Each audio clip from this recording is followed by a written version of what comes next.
यथा पुरस्ताद्भविता प्रतीत औदालकीरारुणिर्मत्प्रसृष्टः सुखं रात्रिशयिता वीतमन्युः त्वां दृशिवान् मृत्युमुखात् प्रमुक्तम् स्वर्गे लोके न भयं किञ्चनास्ति न तत्र त्वं न जरया बिभेति उभे तीर्त्वा अशनाया पिपासे शोकातिगो मोदते स्वर्गलोके सत्त्वमग्निं स्वर्ग्यमध्येषि मृत्यो प्रब्रोहितं श्रद्दधानाय मह्यम् स्वर्गलोका अमृतत्वं भजन्ते एतद्वितीयेन वृणे वरेण प्रते ब्रवीमि तदुमे निबोध स्वर्ग्यमग्निं नचिकेतः प्रजानन् अनन्तलोकाप्तिमथो प्रतिष्ठां विद्धि त्वमेतन्निहितं गुहायाम् लोकादिमग्निं तमुवाच तस्मै या इष्टकायावतीर्वा यथा वा स चापि तत्प्रत्यवदद्यथोक्तम् अथास्य मृत्युः पुनराहतुष्टः तमब्रवीत् प्रीयमाणो महात्मा वरं तवेहाद्य ददानि भूयः तवैव नाम्ना भवितायमग्निः शृङ्काञ्चे मामनेकरूपां गृहाण त्रिणाचिकेतस्त्रिभिरेत्यसन्धिं त्रिकर्मकृत्तरति जन्म मृत्यु ब्रह्मजज्ञं देवमीड्यं विदित्वा निचाय्ये मां शान्तिमत्यन्तमेति त्रिणाचिकेतस्त्रयमेतद्विदित्वा य एवं विद्वांश्चिनुते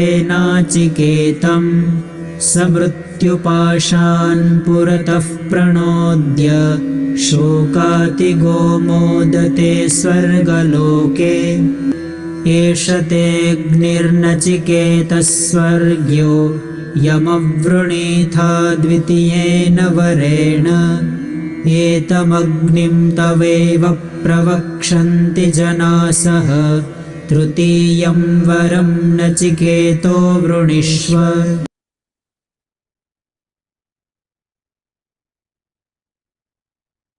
Hari Om.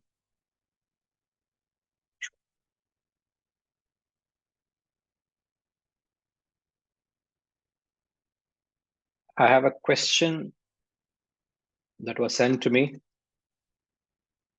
perhaps referring to what was said in the previous satsang. The question is, how is attachment to spirituality or getting attached to the spiritual path said to be a greater darkness?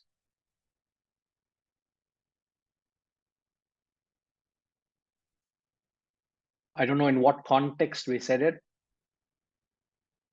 but the source of that is from the 9th mantra of the Ishavasya Upanishad.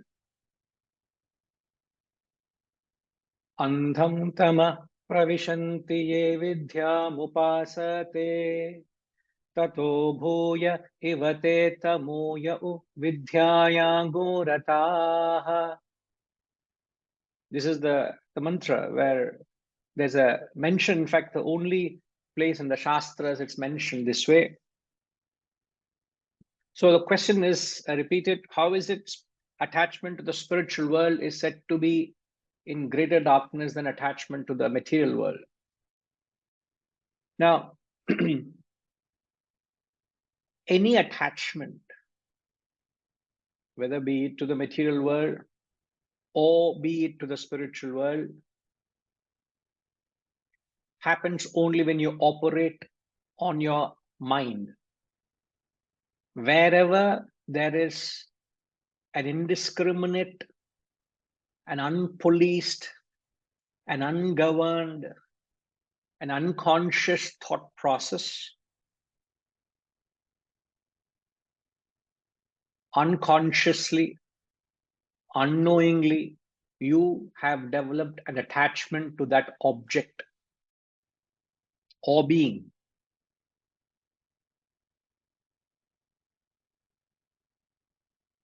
And the spiritual path,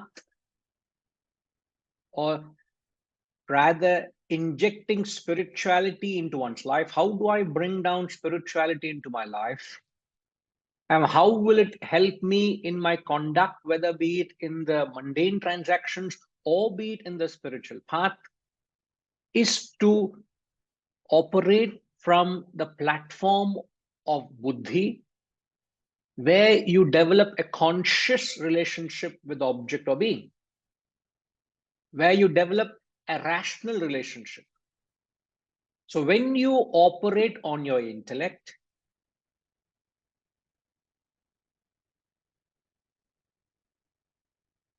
the natural effect would be there would be a flavor of detachment in that relationship. I'm just establishing the principle of attachment vis-a-vis the principle of detachment. When you operate on the mind, where you're unconscious of your irrational thoughts, when you develop a certain impulsiveness, when you develop a certain amount of ungoverned, unpoliced thoughts, when thoughts go on their own accord, you develop attachment. But when the thoughts are governed, which suggests there is a role of an intellect, there is a realm of detachment. There is a flavor, a tinge of detachment. Firstly, you must understand this. Second, the mind develops attachment. The intellect has no attachment, please. It is the mind that develops attachment. And the mind develops attachment to objects or beings which become a source of joy or happiness to you. It's a natural consequence. It's a natural happening. Something which gives you joy, something that gives you happiness. What happens? Your mind tends to go back to those sources of joy, sources of happiness, because they provide you certain joy, certain comfort, certain happiness. So the mind tends to entertain those thoughts. The mind tends to relive those experiences, and unknowingly you have developed an attachment, which means you are giving it a greater value than you need to. If your family is a source of great joy and happiness for you, it is very likely that you have developed an attachment to your family, because your mind would go into areas, your mind would be drawn to areas which gives you happiness, which gives you sukha. Your mind will love it. Anything that gives you joy or happiness, you will want it. The fact that you want it, the fact that you think of it, the fact that you entertain those thoughts, you have developed an attachment. But wherever there's a source of misery, somebody is annoying you, something doesn't interest you, you have no desire for it, even for that matter. It's impossible for you to develop an attachment for it. How can you develop an attachment for something you have no interest or value? You don't develop an attachment because your thoughts don't go towards it. Your mind doesn't go towards it. Your mind doesn't live those experiences. So the question of attachment doesn't exist. It doesn't.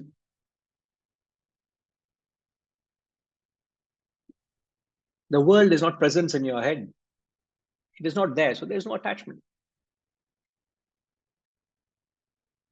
That's the second point. The third point, the joy you derive from the material world is far, far, far, far, far inferior to the joy that you derive being in the spiritual world. And I'm talking with some experience. If you want to put a number to it, it is double three. Over 33 years, I've been fully involved in this. And I know the joy you can derive in being in a field of spirituality. So the joy you derive in the spiritual world is far greater than the joy you derive in the material world. If any one of you doubt it, put it to test. All that the world can give you, all the worldly success and name and fame and family and power and position, all that ego satisfaction you get out of material success is dwarfed in presence of the joy you get from practicing detachment, by practicing renunciation, by embracing the higher truths of life, by living a higher life of service and sacrifice. The joy of service and sacrifice is far, far greater than the joy of aggrandizing and accumulating. If you have no experience, you would have experience. There's no doubt about it. You just have to look back into your life and start relating to your own experiences. Whenever you had that attitude of giving and parting or serving a purpose, what it brought to you, vis-a-vis when you selfishly ran behind something to create a proprietorship for yourself, what amount of strain and agony and pain you went through to get that object. Experience will teach you. If not, put it to practice. You know, it will give you answers for your own conclusions. So the third point I was saying is the attachment to the material world, or the joy you derive in the material world is far inferior to the joys that you derive in the spiritual world. Now, taking forward from this point, the fourth point would be, since the joy in the spiritual world is far greater than the joy in the material world, it would be very likely that the attachment to the spiritual world is far greater to the attachment to the material world, isn't it? Because it's of a greater joy, the joy is of a higher degree, it is far more enchanting, it is far more entertaining. Those who have done well to have developed a detachment to the material world, in fact, in the 16th mantra, there is a reference to that. How you must develop a sense of vairagya to the material world. Those who have done well, a very rare few people have done well to develop an entire, all that in the material world will not enchant them, will not distract them, will not become an impediment to them. I need to live in a world of materiality, in the sense I need to contact the senses, I need to contact the world. I can't shun the world, but am I a slave or a master of the senses? Are the senses and the worldly objects, are they an impediment in my goal? If they're an impediment, then I'm a materialist. If it's not an impediment, then I have no problem. I can continue to contact it. I can continue to associate with them as long as they don't become an impediment. They don't distract your focus. A very small percentage of people are totally detached to the material world, but they have done well to move from the material world to the spiritual world. They have shifted from the material realm to the spiritual realm. But having shifted to the spiritual realm, what they have realized is they have to deal with far more greater challenges, because the joy they derive here in the spiritual world is far more attractive, is far more binding than the joy in the material world. So those who have done well in the material world invariably will get attached to the spiritual world. And what do you mean spiritual world? The very path that you take, whether you're performing whatever practices, whether it could be yoga, whether it could be your spiritual practices of karma, bhakti, jnanam, or you may be performing some upasana, which is meditation, or you may be doing associate with an institution, or you hold on, you have a guru or two. All of it, you find out, you look at it very objectively, you have developed a tremendous attachment to them. If somebody were to tell you your guru is a useless fellow, fit for nothing fellow, all big drama that fellow is doing, what does it do to you? Somebody can fling a remark, that is his problem. Why should it affect you if somebody were to fling a remark against your guru? There was a story, there's an actual episode. Shankaracharya, Adi Shankaracharya, I'm talking about. He was walking along with his disciples, apparently, from where they're going. And a drunkard who was not in his senses. We are not in our senses when we are sober. Forget when you are not in sober condition, when you are intoxicated. And this fellow, obviously not in his senses, uneducated fellow, he got into he just got into an argument. There was no argument. He started rather accusing of the holy man. Seeing him, he just got into sort of a monologue. It was not a dialogue. He started accusing him. He started insulting him, and Adi Shankaracharya was very quiet. He was just listening. He lent all his ears, because somebody comes into your face and says something, he just kept hearing. All this drama, perhaps it took 5-10 minutes. Meanwhile, our disciples were folding up their sleeves. For what? The guru must just look behind, because he's got well-fed, well-healthy, young, robust fellows. And they are infuriated seeing their guru being insulted in front of them. The story goes,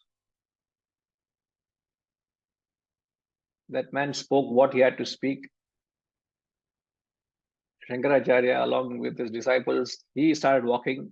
They followed him, frothing and fuming, the disciples, because the master didn't look back. The master didn't want to give back.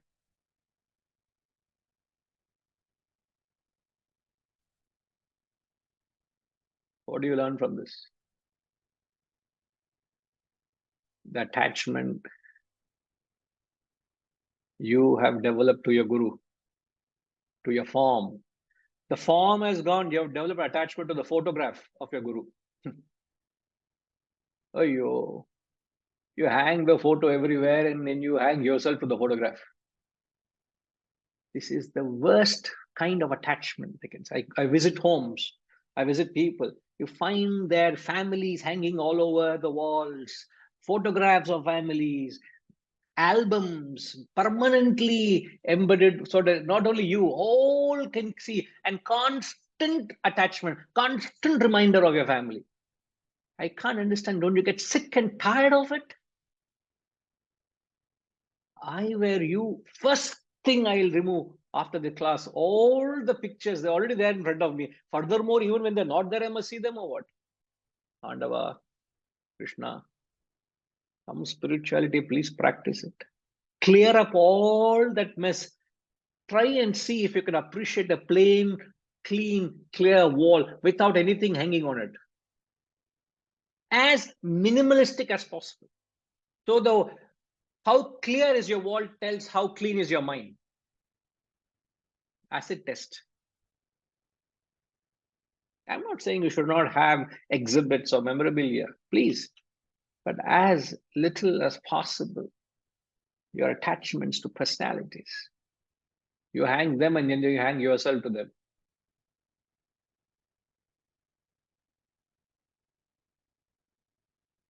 Stuck to them. My thing, okay, tell me, what is the difference between my child and my guru?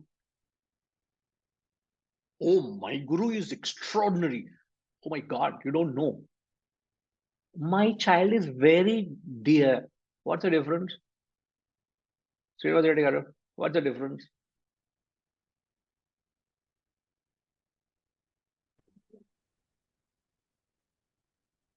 I don't find any difference, Guruji. I'm glad. Both are sickening. My is existing in both. It is difficult to be detached to my son. It is far more difficult to be detached to my guru. That's the point we're making. Why? The guru gives you far greater joy than your son. Of the two, which is superior, son or the guru? Don't say son, please. Huh? Then you will, all past 20 minutes, what I explained is gone into the dustbin. No, first of all, I don't classify, Guruji. When you have an attachment, I think we are classifying the grades of attachment, which is superior, which is inferior. That's the question. The question arises because the text, the ninth mantra of Isavasya Upanishad says attachment to the spiritual world is greater than attachment to the spiritual world. If you are attached to the spiritual world, you are in greater darkness, my dear, Yes. than getting stuck to the material world. There is an obvious clarification there, to which we are explaining why is it they say so. Can I have one small doubt, Guruji? Oh, yes, sir. I knew something is lurking. When we talk about the attachment to the spirituality, at least when we are in the material world, we are doing some karma. Because I come across my experience where the people who have been devoted their lives to spiritual world gone vain. I mean to say they are alone and they are getting satisfied with their own realizations from the spiritual world. But I don't see their value addition to the next of the humanity. Because they are so grossly involved in their wherever, whatever they are trying to do it. And I don't see any value addition to the humanity, a service to them.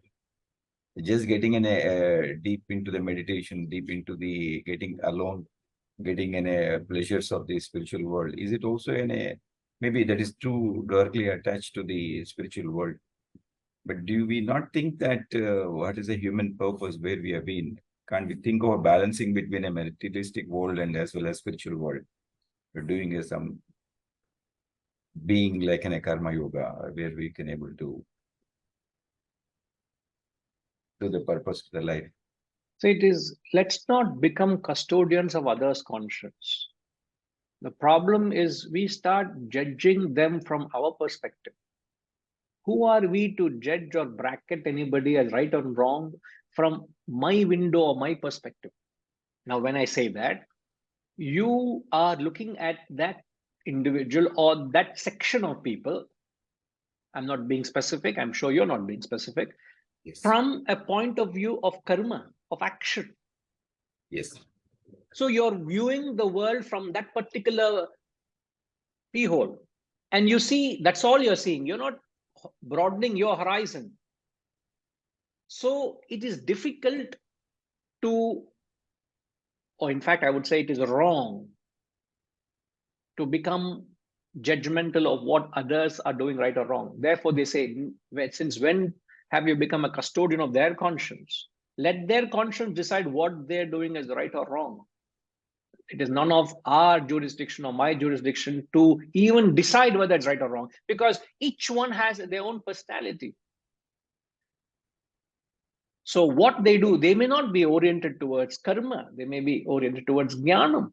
So everybody is not necessarily the same, and each one would impact the society in some way or the other.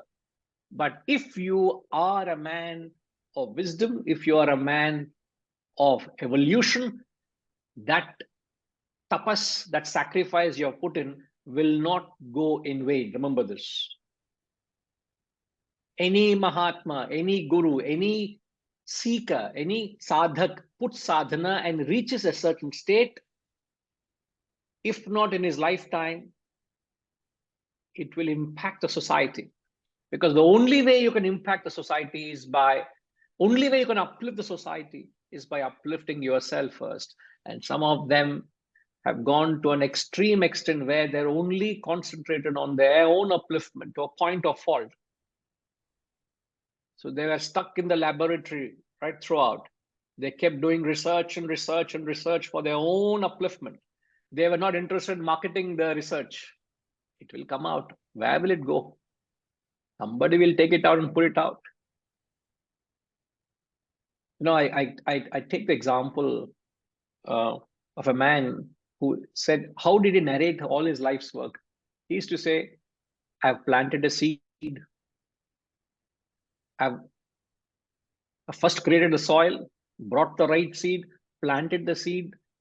I nurtured the plant. I ensured it grew into a tree. I took care of it. Now it is blooming. It is yielding fruits. All you fellows have to go and shake the tree for the fruits to fall. So I've put in so much effort from the seed to the tree yielding fruits. Somebody had to do that tapas. All you need to do is go and shake that tree. Now, I'm also trying to do my sadhana, my tapas, my own journey. You may say, I'm still planting seeds here and there. Why to sprout? Why should I try to pluck fruits before I sow the seeds? So why should I assume myself to be a transformer of the world? Why can't I transform myself first? So let each one be in their journey. So should you focus on your journey, in your path, and what you can do. Disregard the rest, sir. Let them do what they have to do. Let them deem fit what is right for them to decide. Who am I to get into that? So let not me be the custodian of their conscience. Let's not get into that. Especially in the spiritual field, it becomes very, very subtle, very tricky, because we are not able to judge what is the right thing. And invariably, we come to a misunderstanding, and invariably, we come to wrong conclusions of people or what they do, and then we form wrong impressions. So it is very important that it's like saying in the mundane world, people will say MYOB. You know what MYOB, no? Yes, I agree. None of your business. Sorry, sir? Mind your None own of your business. business. Yeah, it's none of your business to know whether what I'm doing. Mind your own business. But Spiritual Guruji, field also applicable, sir. Sorry. no, Guruji, Yes. my intention is not to point finger at them or not their questioning. My only point is that drawing a lines, like we have been seeing the people who are highly materialistic world, what's world happening and what is the totally engrossed in the spiritual world. Now you being assessing both sides of the world. My point of message trying to understand is that we need to have a balancing of act between not to get too attached to the materialistic world and spiritual world. Is it my statement is for my self-realization? Is it the right practice? Because One should we not. get, Guruji, as I seen that where we are drawing more and more greater pleasures in the spiritual world, when we compare with the materialistic world, then we are dragged and we get too attached to the spiritual world. Even that is also fanatic. That's also not in the process what happening. You are deriving the pleasure on your own, but you just didn't care about the rest of the world. That's where I'm trying to get a clarity to myself, seeing the both sides of the world, how they're operating. I don't know whether I get clarity in your question, but all I will repeat. Forgive me if I'm not understanding you, but all I would say is, as long as you operate on your intellect,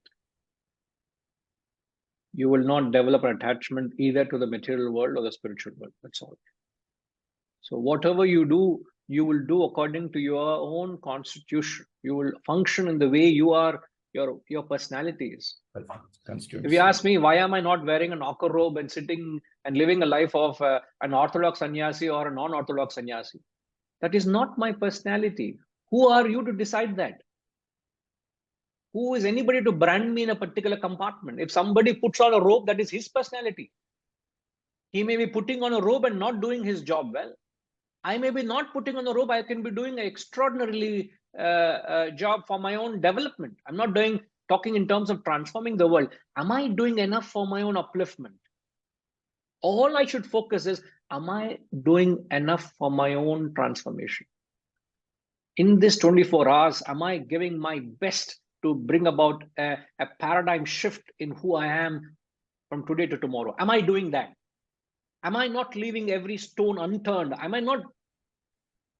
I being very genuine in my sadhana? That's all matters. And if I do that, rest is immaterial. And again, I'm saying I don't know if I answered your question, but I took the broader context. I got the message, Guruji, where we are trying to draw a line saying that it's all you need to use your intellect based on your constitutions and gunas, what you possess. Based on your constitution, yes. For that message. Right. I have not yet completed the answer. I thought I gave 4 points. I'll come back to the 5th point. Before that, I'll take clarification. Setuji, please.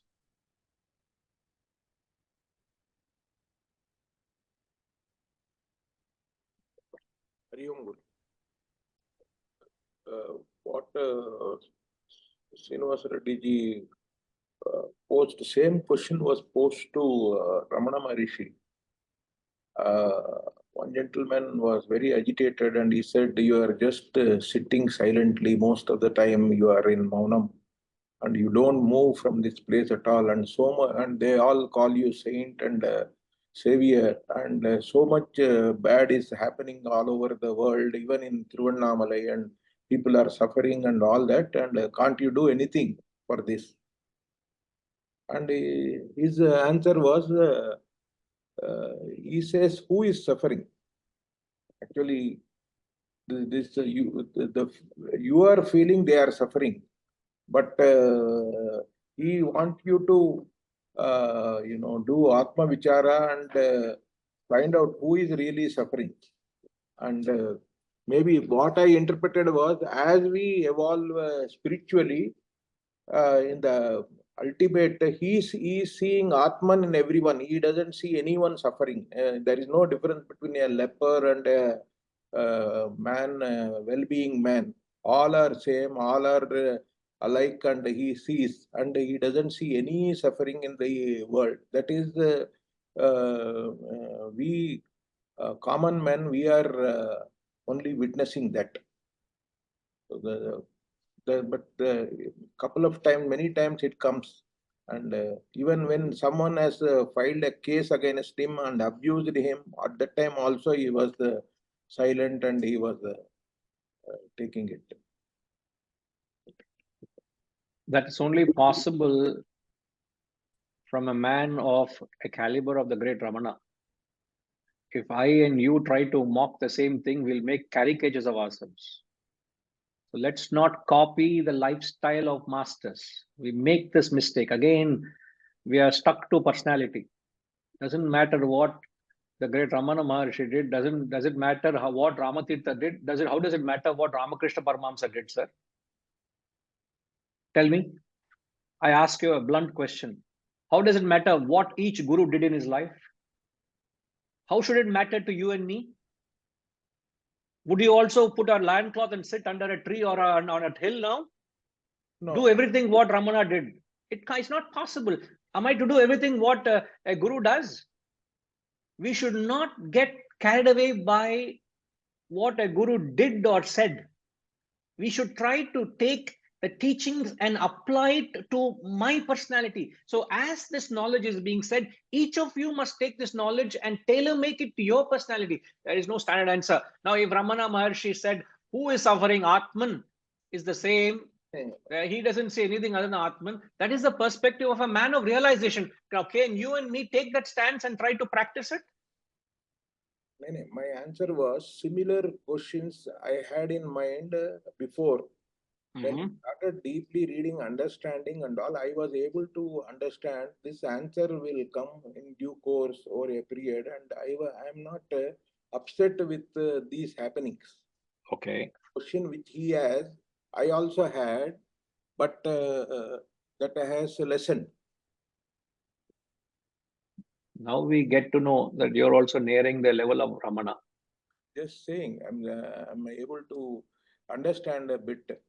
In that, no, absolutely. No, it requires an extraordinary amount of wisdom to be able to look at from an absolute perspective. Throughout our study in the classes of satsangs I've maintained, there is a a great difference between applied philosophy and pure philosophy.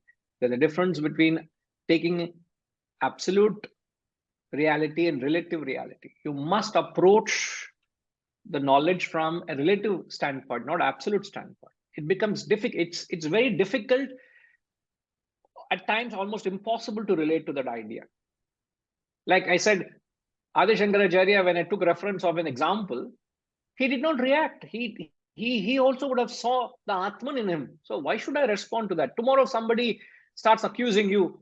You try to see Atman in him, but your blood is boiling to 200 degrees.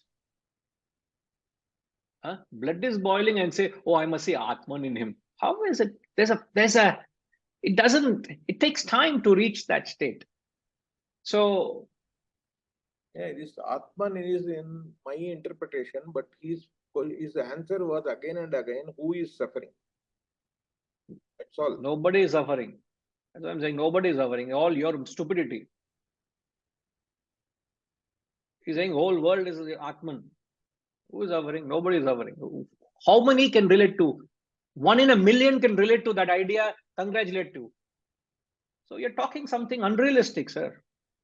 It is very easy to talk, even for me to switch gear to absolute standpoint. I know I'm not ready at that level. I'm confessing it openly in a classroom. I am not at the level to see Atman in everybody. If you are, my prostrations to you. So I can't talk of something which I can't practice. Let me practice something which I can relate to. To which, that's why I answered to Reddy Garu, since when have I become a custodian of their conscience? Let each one do what their constitution demands. So my approach to the answer was something which I can relate to. Why should I choose something which is beyond my capacity? And I know exactly what you mean by that. But one day I'll get there. That's my goal. But I need to bring down the knowledge to a level where I can apply. If that man lived it, he's at that level. But I need to put it into practice. I need to take steps which is within my limits, not start running beyond my capacity, sir. We must always be very, very mindful of that. And I put in a conscious effort in this classroom to bring the knowledge in a way you can practice it. It is very easy to switch to the absolute level. So please don't make that mistake as a sadhak. We should not make the mistake. Don't try to relate. We will not be able to relate to what these great masters have said from an absolute standpoint of view. Brahma Satyam Jagat Mithya. Can you relate to that idea? Can we live with that idea that the world is illusion all the time? We can't. So we need to do necessary steps which will take us to that ultimate level. That's where I'm trying to be very certain with what is being said here. Not that what you said doesn't stand true or it is not any apt point that you've made. Okay, Setuji. Yes, Hariji.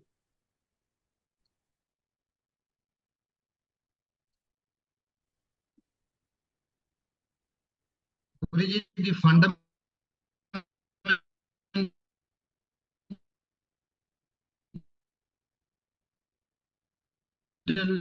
law. So there is, when we are talking about the avidya in each of us here, that he. Yeah. Your voice is it not. Is, your voice is not clear. You're breaking up. Now you have gone into avidya. Can you please come into vidya?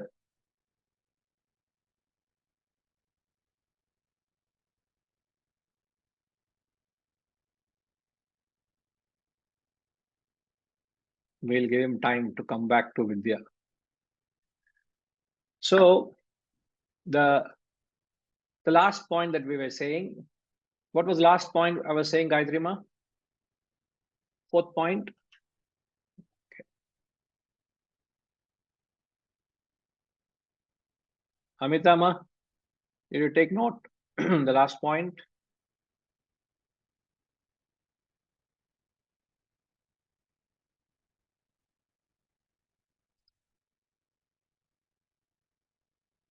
Yes, sir.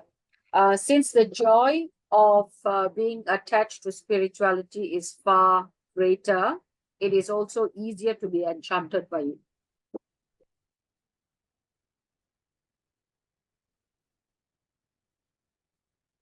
That was the third or the fourth point? That was the third point was the joy that you derive from the spiritual world is far superior from the material world. So the fourth is because it is easier, because it is higher, more superior, it is easier to be attached to it. It is easier to attach to it, and it is far greater binding because there's a greater joy. Right. Now, the question you all need to ponder, I did say you get attached to something because you derive a certain amount of joy from your association. Now, having understood that, I want you to put aside the thought. Don't think of it. Now I ask you, when does one develop an attachment to anything? Think afresh. Put aside the thought that because of happiness you get attached. The question is, when does one develop an attachment to anything?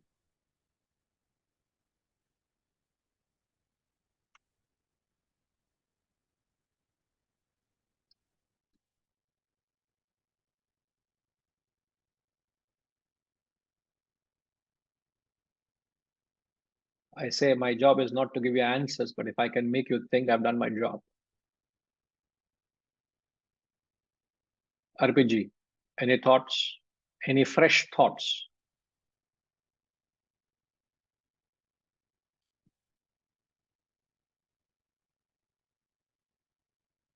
Lakshmi Ma, I've already said earlier that when the first opening statement to the answer was you operate on your mind. That's when you develop attachment. Something which I have not mentioned so far, you've got to take a fresh look at it. Yes, RPG. So there are a couple of thoughts. One is just kind of the pattern of moving from vasanas to thoughts to desires to attachment. So that kind of an initial.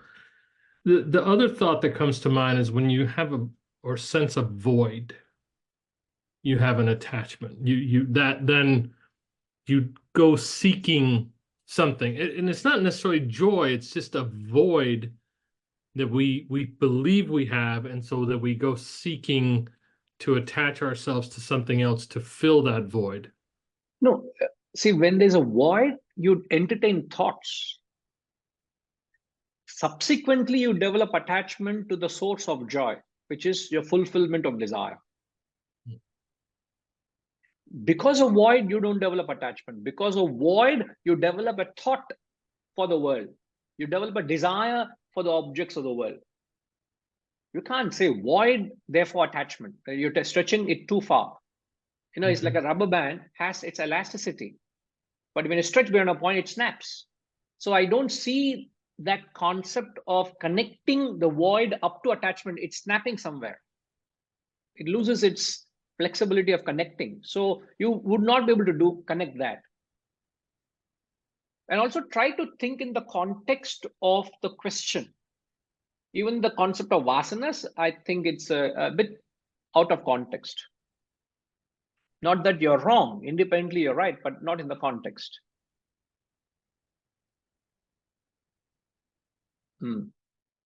Anybody has an independent thought? When does one develop an attachment?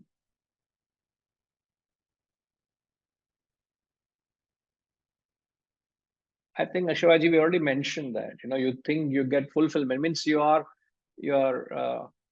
charmed by it, or you're running, operating on the mind, and you get to it. We already build the thought. Having built all that 4 points, the fifth point is the concluding point, which is this is what answers the question. As it really hitting the nail on the head is the fifth point. The 4 points actually built the concept. Gachima, not when you give a value, giving a value to it, all right, okay, it is attachment, no doubt, but not in that.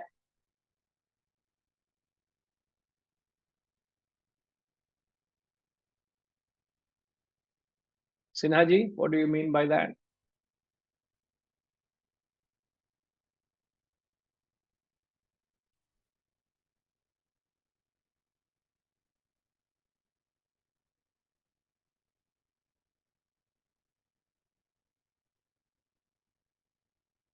Hariji, we'll have to come back to you.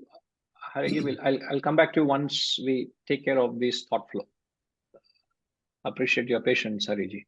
Yes, Sinhaji. What I meant by my statement is whenever a situation or an object or any other external presence has the potential to cause a positive emotional response, happiness, love, joy, or any other positive emotional response, which we consider as which we look at like a reward, very quickly attachment can form. You're right, but you're repeating what was said. Something which gives you joy or happiness or a charm, you develop attachment, which you're putting it as a positive emotion. As again I said, is to think afresh from all what I've said. This point is perhaps icing on the cake. We have prepared the dough, we have baked it, we've done everything. Now it's just that last bit of embellishment, and that's the punch, that's the kick. Please think again afresh, Sunaji.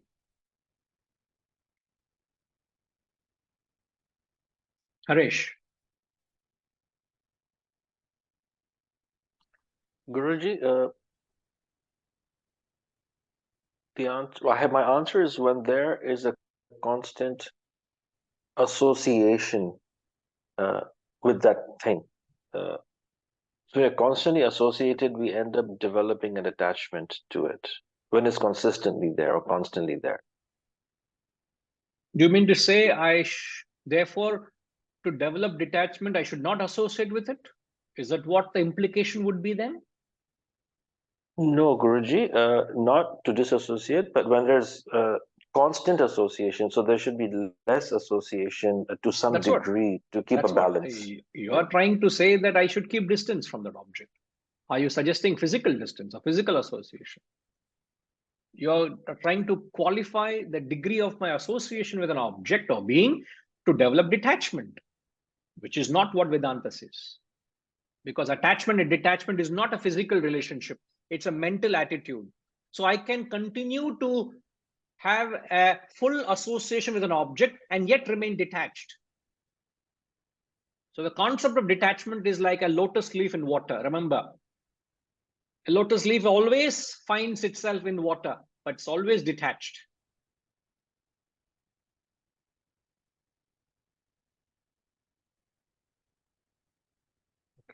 Thank you, Guruji.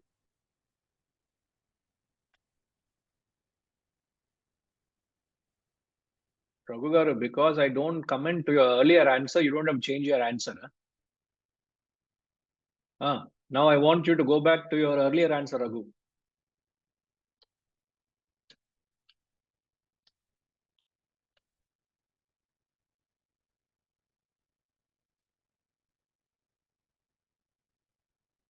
Yeah, I have two answers. Hari Om, Guruji. I will not take a second answer. Go to the first answer. Okay, first answer, if I have to go, I see, depending on my knowledge, we are left here, nobody knows who am I. So we are getting attached to everything we see, like a kid in a circus show or somewhere. Sometimes we see nice homes, we get attached. Then the new iPhone come, we get attached. Some new bike model comes, we get attached. Some, some people get attached to some other things because everybody is confused. Who am I?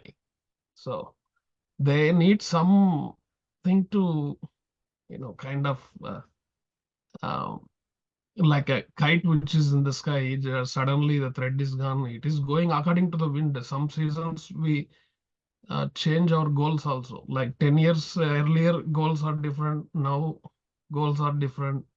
And then later, maybe some things will come. Then also little change is there. So attaching to things is also overall it is going on.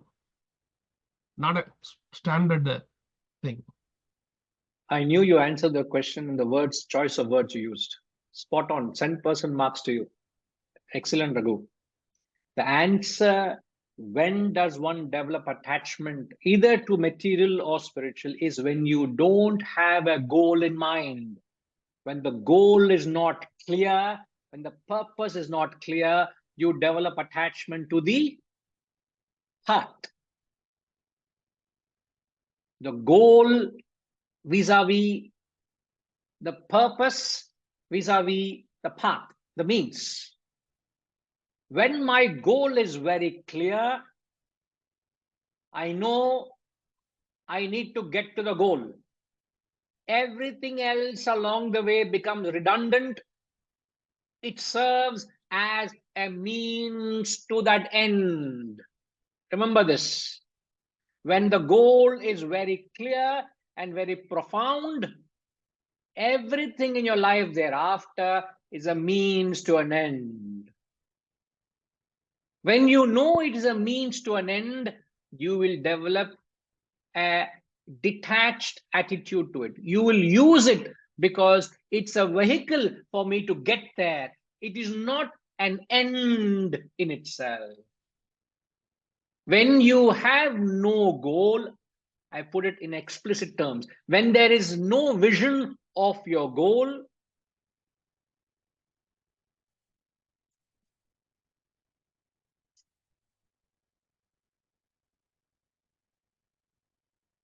I don't know, suddenly some funny noises are coming in my room.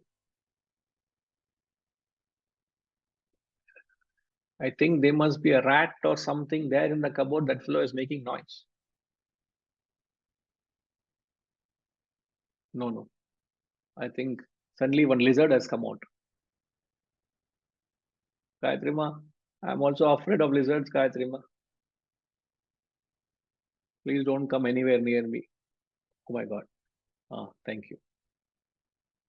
So what we were saying, when you have no vision of your goal, when you lose sight of your goal, everything that you associate with will become as an end in itself.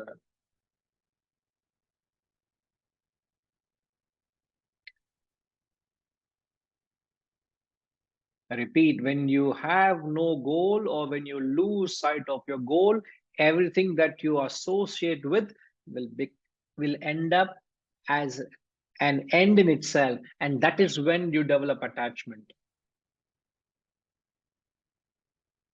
I have started a company, I have floated a company, I'm trying to do business in the company. I have enrolled people of various designations, I have given them roles, I've given them goals and targets. Along that, you make money. Along with that, you get acquaintances to various clubs. You go places. You do many things. But what is the purpose of setting up that company? What is the purpose of you doing that business? If that goal is not clear, everything that business gives you, you develop attachment.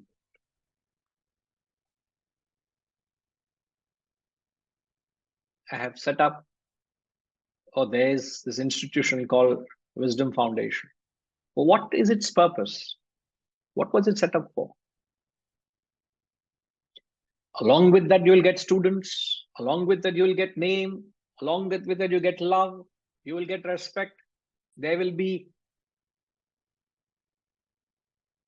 Everything that's required for the organization to serve its objective will be provided for. But if I am not conscious of what is the purpose that is set, that very goal, if it's not clear in the back of my mind, I will develop attachment to all that happens along the journey. I'll develop attachment to you. I will develop attachment to a little good name that people have for you, the reputation, the love, the students, the following, the structure, the infrastructure, all of it will be attached to. But you understand all these are mere vehicles that's going to take to my ultimate journey of my goal, whatever that goal is. Then I will relate to them, but I'll relate to them with detachment. You don't judge my level of detachment. Neither can I judge your level of detachment. Let's not sit in judgment sitting in your couch. Don't pass judgments of what others are. Don't never make that mistake. Don't be a custodian of others' conscience. Let me deal with my conscience. You deal with your conscience. But all that matters is, am I clear of that goal? If the goal is clear, you will not develop any bondage to anything that you are using or associating or passing through. You pass through it, but you don't stay put there. So the simple example we are often given is, what is your kind of vision? In fact, you draw that from the example. There is a terminology known as tunnel vision. Shivaji, what is this tunnel vision? You know this?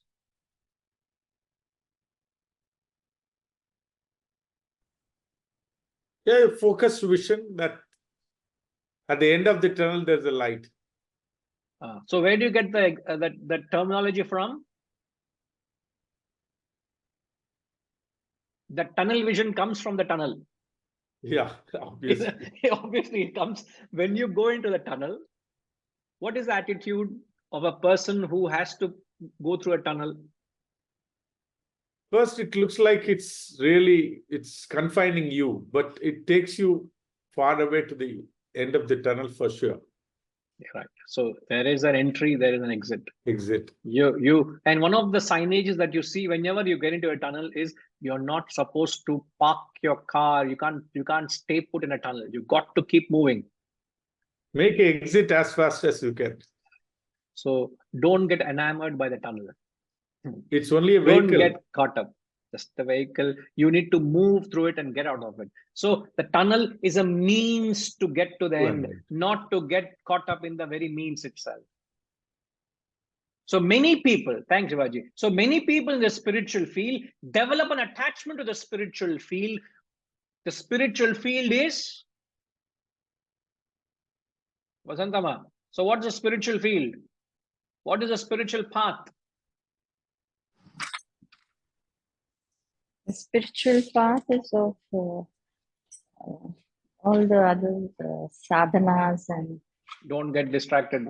I just use example. I'm asking you, what is the spiritual field? The path of your goal.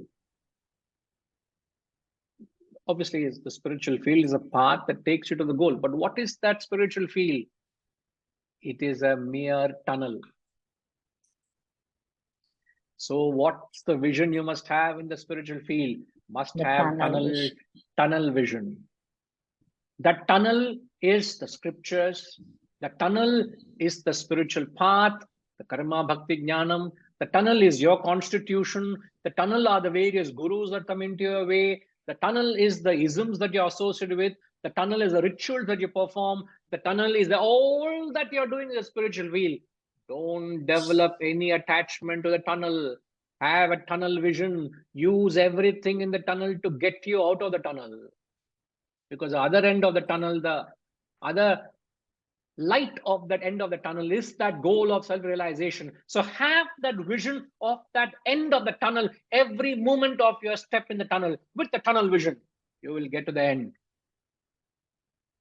The problem is we don't have that tunnel vision. We don't have that blinkers in our life. Therefore, we don't have the goal only, Guruji.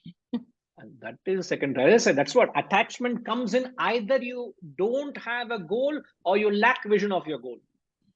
you develop attachment. And it becomes tougher in the spiritual path because it's very easy to get enchanted. And again, it's not sitting in judgment, please. When interpreting the mantra, obviously, the most majority of humanity are stuck to the material world. A small minority have moved from the material to the spiritual, but they have developed attachment to the spiritual world. In that percentage, a very, very infinitesimal, very small percentage of people are truly detached to the spiritual path. Since there's a greater danger you developing attachment to the spiritual world, thanks to the Guru of the Ishavasya Upanishad, he tells, beware, be careful, be mindful that you don't develop an attachment to that spiritual path. Anything that comes in the spiritual path, remember, don't develop an attachment. Don't get fascinated. Let not anything in that path enamor you and hold a special place for you. Does your Guru have a special place for you? Throw it aboard. The Guru is as important as the signboard, which will only take me to my goal. Don't start worshipping him. Don't hang him around you and you hang to him. Hold him in great regard, but as important as he reminds you of your goal. If your Guru doesn't remind you of your goal, throw him aboard, because he has lost his focus.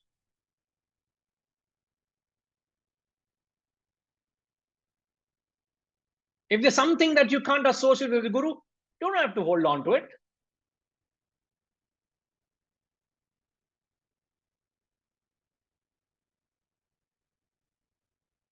Every Guru may not be the right Guru for you, no? You got to choose the right Guru. So there may be things that a certain Guru doesn't remind you of the goal. You don't have to associate to that extent with that person or with that situation. Move on.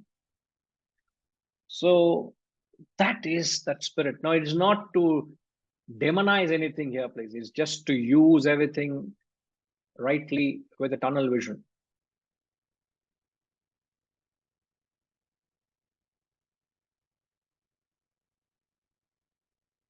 And thanks to Pushpama for asking this question. We were able to throw some light on it. I can't say we have done justice to it, but it is a very profound mantra, profound reference I gave in the Upanishad. It's a very profound concept. And each of us have to be mindful every step of the way. It's like when you're walking, you don't want to slip, would you? Okay, talking of it, walking on a dry surface is material path. Walking on a slippery surface is spiritual path. And you have no choice but to walk through it. The great chance of slipping on a slippery surface is far, far greater than you falling on a normal, dry, clear, paved way. Very slippery. So when you get into the spiritual field, you got to be extra careful, because unknowingly you're developing an attachment. Use it, but wisely use it. That is. Oh, thank you, sir.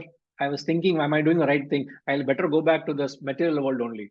Don't take a U-turn and go back there. Oh, I don't want to fall in the spiritual field. I'd rather fall in the material field. No, don't do that. You need to move forward, but move forward, move wisely. Right, sir.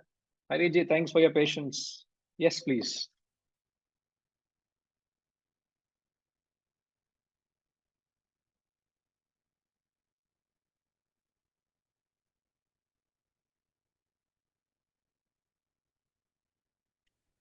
Can you hear me, Guruji? Yes, sir. Guruji, the fundamental law which we have been taught is the subtle is stronger than the grosser. So when we are talking in Ishavasya Upanishad, the attachment to the world, that is avidya, that is a grosser thing. And when we are talking about vidya, that is an attachment to subtle thing. the spiritual, the attachment to the world is material, which is grosser. And attachment to the spiritual world is, the spiritual joy is a subtler joy. So when it is always more difficult to get out of the subtler joy than the grosser joy. And I feel that must be the reason why the Rishi is telling the avidya is blinding darkness, whereas vidya is still stronger darkness than avidya. And that could be, that is the reason why we always hold on to the example of pole vault. You use vidya to rise up to a level. Thereafter, we have to leave shastras and gurus and everything, and then become free and independent, so that we can cross over the bar. So I think it is because the spiritual attachment is subtler than the attachment to the world, it becomes more blinding darkness. It is the relation between subtlety and grossity.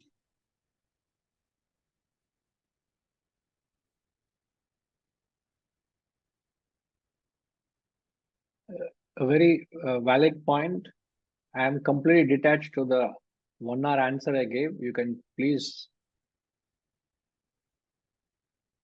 take note of what Hariji said, of the pole example, Walter. It's a famous example that we often take, but we haven't used that example. That would also enhances the concept of how you need to use. We have used the example of a tunnel vision. You pass through and use it and move on. But pole vault is a standard example which can be taken. And you're right, gross and subtle is another way of putting the same thing. Far greater joy vis-a-vis. You get lesser joy from the material. I have one more point to highlight here. The biggest danger of spiritual attachment is the intellectual arrogance, which is the most dangerous thing for anybody who is pursuing the spiritual path. I know, I have learned everything I can. That sort of an arrogance, most of the people who are pursuing the spiritual path enter into it. And we start laughing at people who are going to the temple, who are involved in pujas and other things. We laugh at them. It's a sort of intellectual arrogance. I have attained more than what others have. This danger also, that is another reason why a person who is following the spiritual path and getting attached, he can land into. So he hold on to the pole. He doesn't leave the pole. So that he has risen to a greater height compared to a material attachment. But the fall from the spiritual attachment is from much higher height, so that the danger and the damage that a person who is attached to spirituality, what he suffers from the fall is much, much, much, much greater than when he is attached to the material world. Got it, sir. The material world attached is still at a shorter height. Correct. Point noted, sir. Thank you.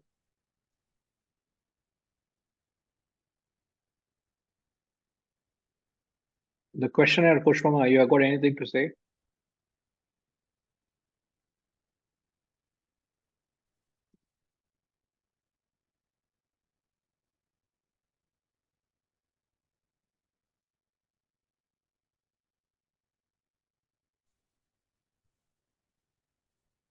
I understood. All good, ma?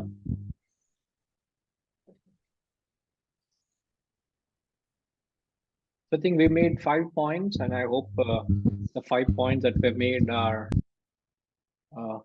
helps us to build the idea and clarifies the a very, very important aspect every practitioner should keep in mind all the time, constantly.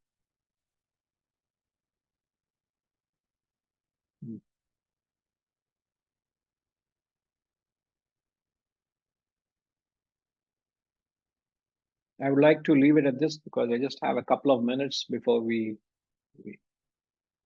conclude. So we will come back to the text next week. Okay. Om